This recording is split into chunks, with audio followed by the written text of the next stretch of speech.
Everybody keeps telling me I'm at my worst when you surround me.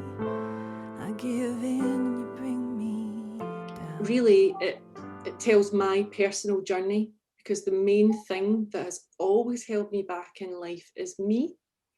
And that, you know, I am the devil in that sense. You know, I am the only one that can actually say, you can't do this. And if I look at it now, I mean, we can't get rid of fear. Fear is something that I used to blame for everything, but now I use it as a direction marker, because if I'm afraid of something, that's probably because it's the one thing that I need to do. I should be, it literally, as easy as that, it's a direction marker. But at the time, fear wasn't. It was a blockage, and it was something preventing me from doing what I believe that I'm meant to do.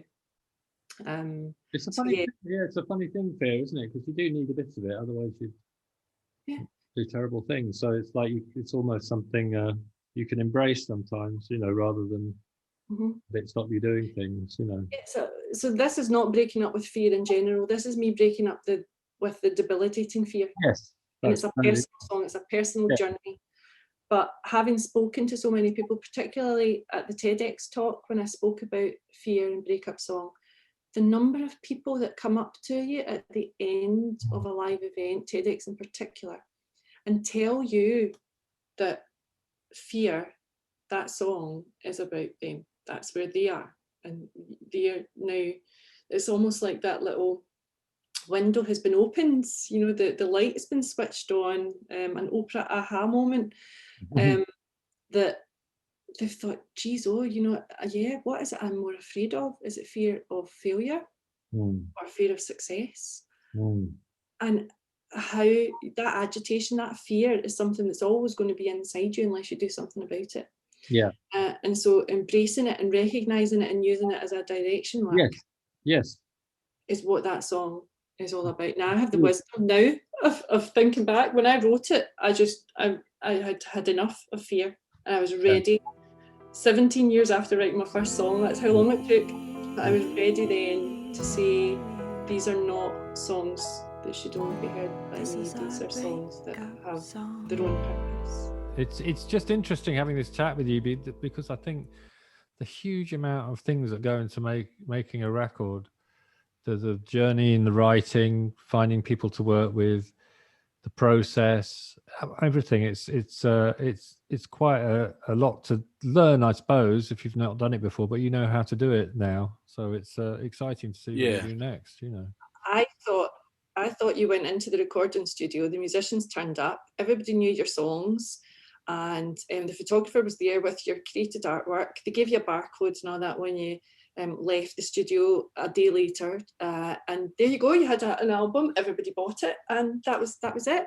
That's how naive I was. And Findlay, poor you must have seen me coming, and oh geez, so I'm going to have to teach this girl, you know, and there's different stages and steps, and you just did it with such ease, so thank you for that. Well, it's my pleasure. But also I think it should be pointed out as well that the reason I did it was because I heard the demos, and the demos were really, really good. And it was really obvious from listening to those demos that there was something great, and investing time, it was a worthwhile investment. And I think that's funny, because I've talked to like other pals of mine that have produced albums. I'm not going to say their names or anything, but who produce albums for a living, for example, which I don't.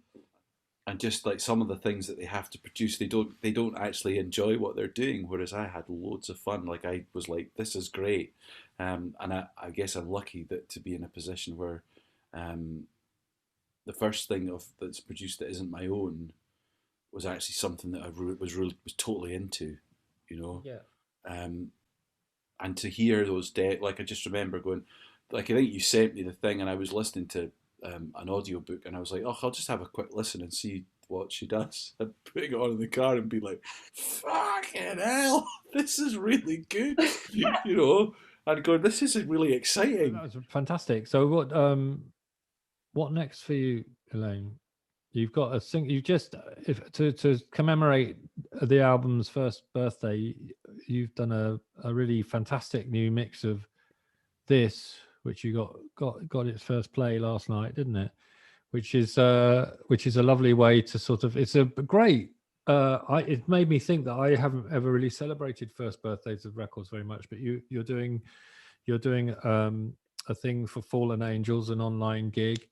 With this film we're making here, you put the single out, which is a remix to celebrate its first birthday, and I think that's something I'm going to look at doing. I think it's a really lovely thing. In fact, every year as it grows up, you should have a more elaborate birthday party for your album.